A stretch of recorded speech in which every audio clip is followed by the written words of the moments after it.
Hola, bienvenidos a este video. El día de hoy veremos la parte 2 del iceberg de México. Este iceberg será un poco polémico, por eso te agradecería mucho si lo compartes para así evitar la censura que probablemente me dé YouTube, suponiendo que saben cómo está conformado un iceberg y sin nada más que decir, comencemos. Tiro en escuelas. Si bien Estados Unidos sigue siendo la nación con más tiro en escuelas, ya que entre 2009 a 2018 se habían producido un total de 289 casos. El segundo país con más casos registrados es México, con 8. Si bien la incidencia no es comparable con la de nuestro vecino del norte, sigue siendo lamentable que estos casos se den.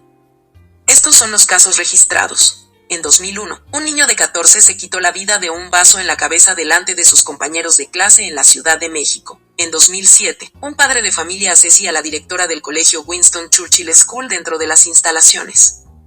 En 2014, un joven de 15 años dispara contra un compañero de 13 años dentro de las instalaciones de una escuela del Estado de México, la Escuela Secundaria Oficial 574 Gustavo Vaz Prada, quitándole la vida por una disputa que ambos sostenían. En 2015, un estudiante dispara e hirió con un arma calibre .22 contra el director de la secundaria número 41 de Huitepec, Morelos. En 2016 hubo 2 incidentes. Un estudiante de 16 años resultó herido de un vaso tras una pelea en un baño. Los hechos ocurrieron en el CONALEP número 2, en la alcaldía Gustavo Amadero. En Puebla, un alumno de la telesecundaria Niños Héroes de Chapultepec dispara a un maestro por la espalda, hiriéndolo en el hombro. En 2017, en el Colegio Americano del Noreste, en Monterrey, un joven de 17 años fue el protagonista de un tiro dentro de un salón de clases. El joven se quitó la vida.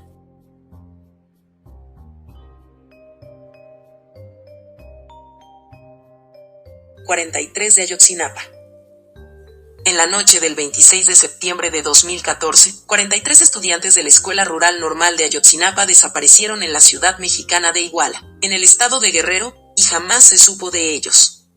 Desde entonces han pasado 8 años y la polémica continúa retumbando ante acusaciones de impunidad, corrupción y vínculos al narcotráfico en el crimen. A la desaparición de los 43 se le conoce como el caso Ayotzinapa y es uno de los escándalos más mediáticos en la violenta historia del país. Las últimas investigaciones lanzadas por el gobierno de Andrés Manuel López Obrador, AMLO, lo califican como crimen de Estado e implican a funcionarios del más alto nivel del gobierno en el delito. El estado de Guerrero, y en particular la ciudad de Iguala, es una zona clave en el trasiego de drogas y otras actividades ilícitas. Esto ha hecho que los enfrentamientos y colusión de intereses entre grupos delictivos e instituciones hayan sido frecuentes en las últimas décadas. La Escuela Rural Normal de Ayotzinapa, por otra parte, tiene una larga tradición de lucha social y suele albergar a estudiantes de pocos recursos de las zonas marginadas del estado de Guerrero y otras regiones del país. Esta escuela fue elegida en 2014 como sede para organizar una movilización a Ciudad de México, para participar en las marchas del 2 de octubre de 2014, en conmemoración de la matanza de Tlatelolco ocurrida en 1968. La última versión del gobierno indica que el 26 de septiembre decenas de estudiantes de entre 17 y 25 años se trasladaron a Iguala para hacerse con autobuses que pudieran llevarles días después a la capital. La policía municipal recibió reportes de supuestos secuestros de autobuses y altercados protagonizados por los estudiantes. Entonces se produjo la confrontación y agentes dispararon contra los vehículos que transportaban a los estudiantes. En apoyo a los municipales de Iguala también acudieron policías de Cocula, Huitzuco y Tepecuacuilco. 2 alumnos murieron esa noche y un tercero apareció también sin vida y con signos de tortura al día siguiente. Decenas de jóvenes fueron detenidos y liberados después, pero jamás se supo qué pasó con otro grupo de 43 estudiantes. Grupo de 43 estudiantes. Solo los restos de 3 de ellos han sido identificados. Según la primera versión oficial de entonces, divulgada durante la presidencia de Enrique Peña Nieto, los desaparecidos fueron entregados aquella noche por policías municipales al grupo criminal Guerreros Unidos. De acuerdo a esta versión, miembros de Guerreros Unidos confundieron a los jóvenes con integrantes de Los Rojos, una banda rival, y los asesinaron para después incinerarlos en el basurero municipal de Cocula en Guerrero. La investigación que llegó a estas conclusiones fue liderada por el ex procurador general de la República Jesús Murillo Caram y el jefe de investigación Tomás Herón. Esta versión titulada como Verdad Histórica, apuntaba que los estudiantes no habían acudido a Iguala por los autobuses, sino que su propósito era boicotear un acto de María de los Ángeles Pineda Villa, esposa del entonces alcalde de la localidad José Luis Abarca Velázquez. Abarca y Pineda se encuentran hoy en prisión y fueron acusados por el exfiscal Murillo Karam de estar detrás de la desaparición de los estudiantes y de colaborar con grupos criminales. Sin embargo, esta verdad histórica fue puesta en duda desde el comienzo por familiares de víctimas, organismos nacionales e internacionales y la administración de AMLO que arrancó en 2018. Las conclusiones preliminares de la PAG fueron finalmente presentadas este jueves, 18 de agosto por Alejandro Encinas, subsecretario de Derechos Humanos del actual gobierno. El informe estableció que en el crimen concurrieron integrantes delictivos del Grupo Guerreros Unidos y agentes de diversas instituciones del Estado mexicano. La creación de la verdad histórica fue una acción organizada del aparato del poder, desde el más alto nivel del gobierno, que ocultó la verdad de los hechos, alteró las escenas del crimen, ocultó los vínculos de autoridades con el grupo delictivo y la participación de agentes del Estado, fuerzas de seguridad y responsables de la Procuración de Justicia en la desaparición de los estudiantes, dice el informe de la PAG. Las primeras consecuencias no se hicieron esperar y este viernes detuvieron en México al exfiscal de la República Jesús Murillo Karam por desaparición forzada y tortura en el caso Ayotzinapa. Además, la Fiscalía anunció que se libraron otras 83 órdenes de aprehensión en el estado de Guerrero contra mandos militares y personal de tropa, policías locales y estatales y autoridades administrativas y judiciales, así como contra miembros del grupo criminal Guerreros Unidos por su presunta vinculación con el caso. 26 personas clave vinculadas han muerto por ejecución, accidente o muerte natural a lo largo de la investigación, lamentó Encinas durante la presentación del informe.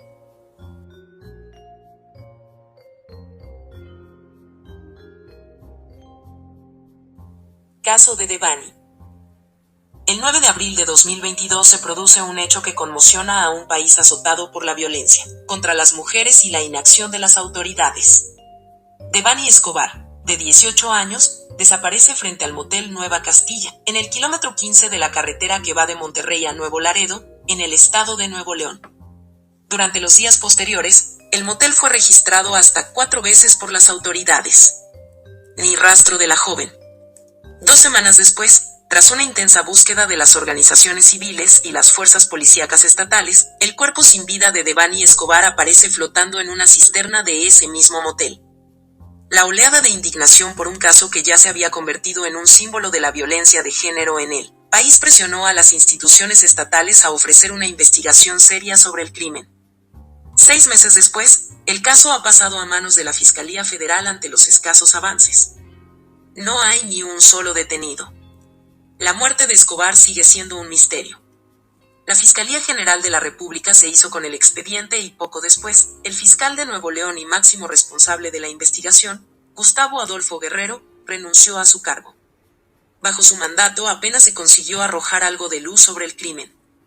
E incluso se llegó a insinuar al principio un posible accidente de la joven al caer a la cisterna, lo que provocó más indignación social. En ese estado, las autoridades han contabilizado 70 feminicidios hasta el mes de agosto, según el Sistema Nacional de Seguridad Pública. En México se estima que mueren asesinadas más de 10 mujeres al día. De todos los asesinatos, menos del 10% se resuelve. Después de 6 meses de silencio, un cúmulo de fallos de la Fiscalía y ningún detenido, estas son las fechas claves del caso Devani. Solo 2 días antes de que Devani Escobar desapareciera, las autoridades de Nuevo León encontraron a una joven, María Fernanda Contreras, de 27 años, asesinada después de días desaparecida. Los colectivos feministas comenzaron a presionar al gobernador Samuel García, Movimiento Ciudadano, con 2 días consecutivos de protestas en la capital, Monterrey.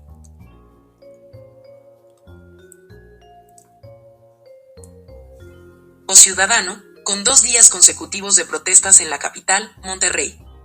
María Fernanda no era la única y denunciaban una oleada de desapariciones de mujeres en el estado. Y el mandatario anunció la creación urgente de un grupo especial de búsqueda. En ese momento había al menos una decena de jóvenes en paradero desconocido. Entre ellas, Devani Escobar, desaparecida desde el 9 de abril. 13 días después de una intensa búsqueda, a la que se sumaron colectivos de desaparecidos de estados aledaños, los empleados del motel Nueva Castilla informan de la identificación de un olor fétido, proveniente de una cisterna en las inmediaciones del motel Nueva Castilla, según la información oficial. Este punto fue el último en el que se había observado a Devani esa noche, según la foto que le tomó un taxista. Estaba sola frente al motel antes de desaparecer. Habían registrado el establecimiento 4 veces y no habían encontrado nada. En el interior de la cisterna, hallan el cuerpo sin vida de una mujer. El padre de Devani Escobar, Mario Escobar, confirma que el cadáver encontrado es el de su hija. 13 días aquí, ¿cuántas veces estuvieron aquí?, criticó el padre a las autoridades. Ese viernes 22, la Fiscalía de Nuevo León aseguraba que la causa de la muerte fue un golpe en la cabeza, según la primera autopsia. Sin dar más detalles y abriendo la posibilidad de que se hubiera caído ahí por accidente. Escobar responsabiliza al taxista encargado de llevar a su hija, el que le tomó la última fotografía, y asegura que la fiscalía le había mostrado videos en los que se observa al chofer tocarle los pechos a la joven, lo que la obligó a salir del coche. Una versión que negaría días después. El motel alegó no tener ningún registro en sus cámaras de seguridad de la joven, según la versión oficial. Pero tras la fuerte presión social y mediática, aparecen finalmente unos videos en los que se ve a la joven corriendo cerca del motel Nueva Castilla poco antes de morir. Según las imágenes difundidas por la Fiscalía, Escobar se asoma a un restaurante del motel que estaba cerrado y a escasos metros, la cisterna donde se encontró su cadáver.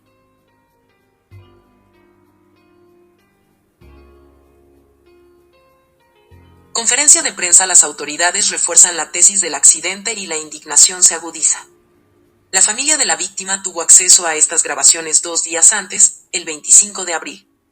El fiscal de Nuevo León, Gustavo Adolfo Guerrero, destituye a 2 funcionarios a su cargo, al titular de antisecuestros y al de personas desaparecidas. Y ese mismo día nombra a la fiscal de feminicidios, Griselda Núñez, como portavoz del caso.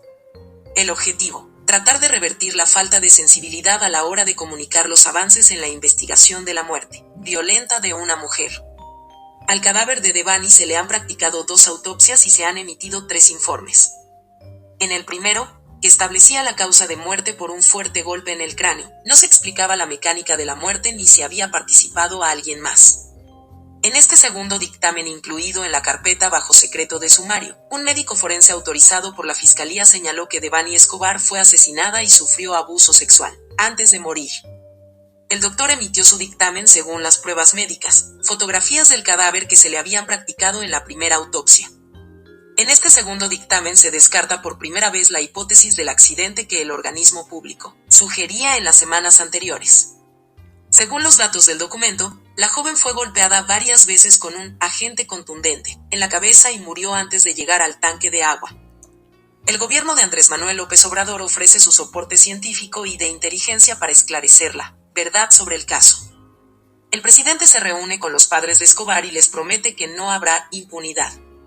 Horas más tarde, el subsecretario de Seguridad, Ricardo Mejía, presenta un acuerdo para cooperar con la Administración de Nuevo León y analizar los indicios, peritajes y dictámenes de autopsia efectuados al cadáver de la joven. El Ministerio Público no informa, como había acordado, de los progresos semanales. El gobierno federal señala que un equipo forense de la Ciudad de México será el encargado de establecer el dictamen de autopsia definitivo, con una revisión de los 2 anteriores. Después, acordó llevar a cabo una segunda necropsia, para lo que fue necesario exhumar el cadáver de la joven. El gobierno federal asumió el 26 de mayo partes de la investigación, y ese mismo día la Administración de Nuevo León anunció que las autoridades procederían a exhumar el cuerpo, para realizar una nueva autopsia, 68 días después del entierro. El resultado de este examen se determinó el 18 de julio. El equipo forense concluyó que Devani Escobar murió por asfixia por sofocación, es decir, fue asesinada. Aunque el peritaje no señaló más detalles de con qué objeto ni cómo pudo haber muerto. El Ejecutivo Federal se hace cargo de las indagaciones sobre el caso Devani. El gobierno anunció este traspaso 2 meses antes, el 18 de agosto, fecha en que la Fiscalía de Nuevo León formuló una imputación a los que obstruyeron la indagación al inicio de la investigación. El jefe de la Fiscalía del Estado, Gustavo Adolfo Guerrero, dimite de su cargo. Tras 6 meses de silencio sobre el caso Devani, Guerrero asegura que, después de 40 años de servicio, había decidido jubilarse. Después de 2 autopsias, decenas de cateos, pruebas de ADN en el motel, revisión de horas de cámaras de seguridad que finalmente consiguieron requisar, el crimen de Devani Escobar sigue en el punto de partida. La falta de respuestas ante lo sucedido esa noche abre una incógnita más dramática. Si la muerte de Devani Escobar no se esclarece, si no hay justicia para un caso tan mediático y con todo el apoyo federal, donde al menos se cuenta con un cadáver, no como en otros miles de mujeres desaparecidas, ¿qué puede esperar el resto?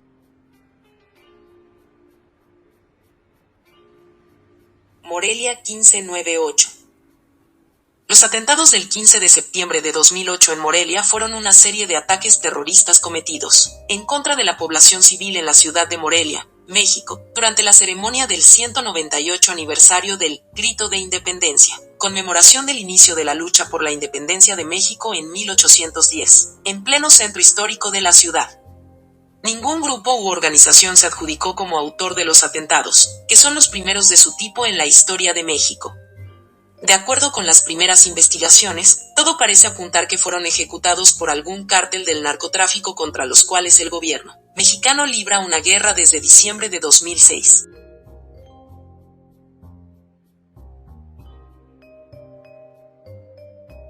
Irma Galindo. Irma Galindo Barrios, San Esteban Atatlauca, Oaxaca. 1 de diciembre de 1982 es una gestora cultural, curandera, activista, ambientalista y defensora de los bosques mexicana, perteneciente a la etnia indígena mixteca. Desde el 2018 comenzó su trabajo como defensora de los bosques de su comunidad. En 2 ocasiones se ha denunciado su desaparición, la última el 27 de octubre de 2021, la cual fue retomada por múltiples medios de comunicación y amplificada por organizaciones de defensa de los derechos humanos y el territorio, tanto en México como en diferentes países.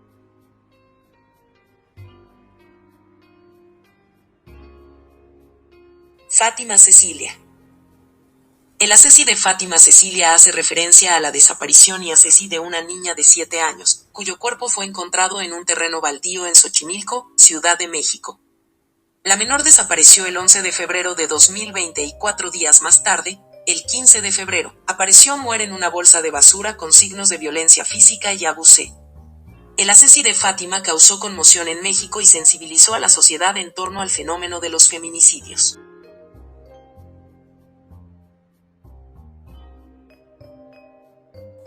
Tlatelolco 1968.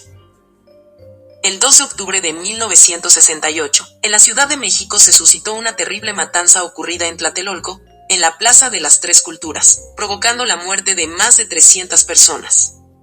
Fue la brutal culminación de delitos que podrían ser considerados contra la humanidad, perpetrados desde el gobierno de México en contra de los estudiantes a lo largo de ese año, caracterizados por las detenciones masivas, arbitrarias e ilegales que se realizaron durante este periodo, y por la planificación detallada y el alto grado de entrenamiento de las fuerzas represivas que participaron en los hechos.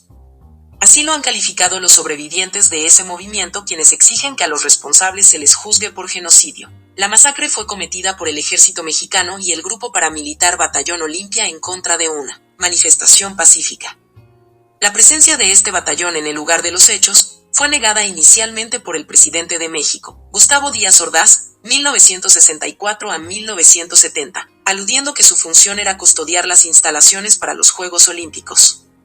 Hoy se conoce la verdad gracias a diversas investigaciones, medios y testimonios. Aquel día el ejército y el batallón Olimpia, identificados por portar un guante blanco, pusieron en marcha la Operación Galeana, con el fin de detener a los miembros del Consejo Nacional de Huelga, CNH, órgano de dirección colegiado, creado el 2 de agosto de 1968 por miembros de las escuelas en huelga, especialmente por estudiantes de la UNAM, el IPN, el Colegio de México, la Escuela de Agricultura de Chapingo, la Universidad Iberoamericana, la Universidad La Salle, México, Escuela Normal de Maestros, Escuela Nacional de Antropología e Historia, y otras universidades del interior de la República. Los intentos de someter al CNH derivaron en la sangrienta represión al movimiento de protesta que por meses habían resistido y cuestionado las políticas y medidas sociales y económicas del Estado, reclamando democracia.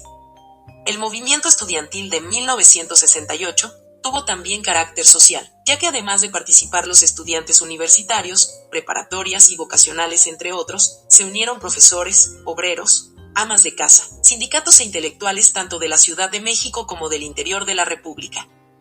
Los terribles hechos ocurridos en Tlatelolco opacaron la política oficial de promoción internacional de nuestro país a través de la celebración de actividades relacionadas con el deporte universal, pues por primera vez en la historia una ciudad latinoamericana sería la encargada de organizar el acontecimiento deportivo más importante del mundo, los Juegos Olímpicos. En contraste, esa época ya es recordada como la matanza de Tlatelolco, del 2 de octubre de 1968. Aquel día miles de personas se reunieron en la Plaza de las Tres Culturas, a donde arribó también el ejército con el pretexto de vigilar la seguridad, ante el temor de cualquier disputa o riña. Los miembros del Batallón Olimpia, para no ser detectados, vistieron de civiles y portaron un guante o pañuelo blanco en la mano izquierda para identificarse. Su objetivo fue infiltrarse en aquella manifestación y llegar al edificio Chihuahua, lugar donde se encontraban los oradores del movimiento y varios periodistas. Ese día los estudiantes expusieron 6 demandas, las cuales eran consecuencia de eventos violatorios de los derechos humanos por parte de la policía y las fuerzas armadas desde el inicio de la protesta estudiantil, particularmente en respuesta a la ocupación militar y policial de planteles escolares bajo la justificación que encontraban en la riña entre alumnos de la Vocacional 5 y la Preparatoria Particular Isaac Ochoa Terena, el 23 de julio de 1968. Las demandas que se consensuaron y expusieron ese 2 de octubre fueron: 1. Libertad de todos los presos políticos. 2. Derogación del artículo 145 del Código Penal Federal. 3. Desaparición del cuerpo de granaderos. 4. Destitución de los jefes policíacos Luis Cueto, Raúl Mendiolea y Afrías. 5. Indemnización a los familiares de todos los muertos y heridos desde el inicio del conflicto. 6. Deslindamiento de responsabilidades de los funcionarios culpables de los hechos sangrientos. Minutos antes de las 6 de la tarde de ese día, el mitin estaba casi por finalizar cuando un helicóptero comenzó a sobrevolar la plaza. Desde él se dispararon bengalas, siendo esta la señal para que los francotiradores del Batallón Olimpia comenzaran a abrir fuego sobre la gente reunida: estudiantes, madres, hijos, profesores, obreros. En medio del caos, toda la población civil ahí reunida corrió por la Plaza de las Tres Culturas y las inmediaciones del edificio Chihuahua, tratando de protegerse. Manifestantes que lograron escapar del tiroteo se refugiaron en los departamentos de los edificios cercanos, pero esto no los salvó del ejército. Sin orden judicial, los soldados irrumpieron en cada uno de los departamentos para capturar a los jóvenes que se habían ocultado en ellos. El número oficial de muertos por la masacre ascendió a 30. En los hospitales se reportaron 53 heridos graves. Se calculó que el número de detenidos en el campo militar número 1 llegó a 2000. Sin embargo, con el paso de los años, diversos testimonios, acceso a archivos y expedientes sobre aquel movimiento, las cifras demostraron ser otras. El reporte de la Fiscalía Especial para Movimientos Sociales y Políticos del Pasado, difundido en 2006, mencionó que no es posible dar una cifra exacta, aunque en su informe consignó alrededor de 350 muertos por su parte. El 27 de noviembre de 2001, la Comisión Nacional de los Derechos Humanos, CNDH, dirigió al entonces presidente constitucional de los Estados Unidos mexicanos, Vicente Fox Quesada, 2000 a 20006, la recomendación 26/2001, a efecto de que su gobierno asumiera el compromiso ético y político de orientar el desempeño institucional en el marco del respeto a los derechos humanos, el cual reconoce y garantiza el orden jurídico mexicano, y evitara por todos los medios legales que sucesos como los ocurridos desde fines de la década de 1960 hasta principios de la de 1980 se puedan repetir. De igual forma recomendó que en los casos en donde se acreditó la desaparición forzada, en atención al lugar en donde pudo ubicarse con vida por última ocasión a las personas, se revise la posibilidad de reparar el daño, mediante servicios médicos, de vivienda, educativos y otras prestaciones de índole social, a los familiares de las víctimas de la desaparición forzada.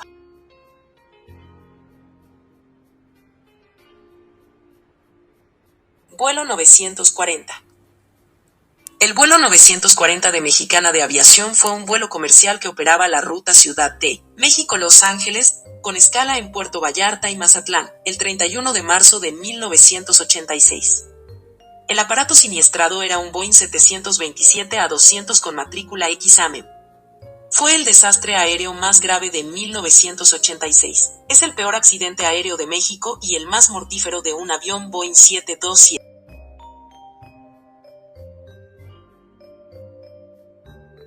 Domingo Negro de Celaya. El 26 de septiembre de 1999, un depósito de fuegos artificiales y pólvora almacenados ilegalmente explotó en la ciudad mexicana de Celaya, generando posteriormente otras 2 explosiones en cadena que terminarían generando un saldo total de 72 muertos, 358 heridos. Este suceso pasaría a ser conocido localmente también como el Domingo Negro de Celaya.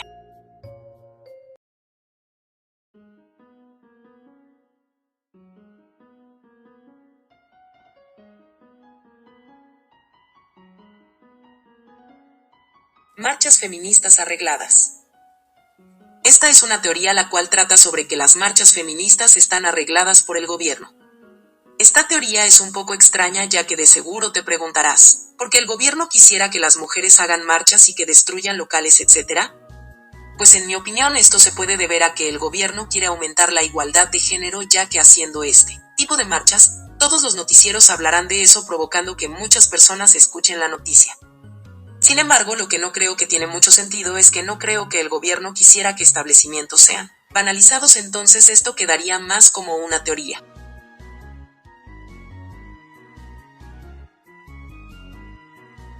Los niños héroes no existieron. Desde primero de primaria, en las clases de Historia de México se habla acerca de Agustín Melgar, Fernando Montes de Oca, Francisco Márquez, Juan de la Barrera, Juan Escutia y Vicente Suárez. Los 6 cadetes del colegio militar que defendieron a México de la invasión de Estados Unidos. Incluso, en las papelerías venden monografías con la historia de cada uno de ellos y múltiples libros hablan de su hazaña. Sin embargo, también han surgido teorías e investigaciones acerca de la existencia de estos héroes nacionales y que varios medios de comunicación ya han difundido. Por esa razón, en el marco del 172 aniversario de la defensa del castillo de Chapultepec, Rayas te presenta la versión oficial de lo ocurrido, así como algunas teorías que rodean la verdad sobre los niños héroes. La teoría de que no existieron se basa en que todo fue ya sea un mito o que todo lo inventó el gobierno, ya que hay bastantes versiones de los hechos, por lo cual no se sabe cuál sea la verdadera. De acuerdo con la versión oficial y que nos cuentan en las aulas de clase, Estados Unidos le declaró la guerra a México y en cuanto las tropas norteamericanas llegaron a la capital del país, dirigieron su ataque hacia el castillo de Chapultepec. En ese entonces, este recinto fungía como sede del colegio militar. Por ello, ahí se encontraban 6 cadetes que defendieron la causa mexicana ante las tropas invasoras. Se trataba de Juan de la Barrera, Agustín Melgar, Fernando Montes de Oca, Vicente Suárez, Francisco Márquez y Juan Escutia, este último quien se habría aventado de una de las torres del castillo envuelto en la bandera nacional. Sin embargo, existen teorías por parte de distintos historiadores que apuntan a que la versión oficial fue alterada con el fin de enaltecer el patriotismo.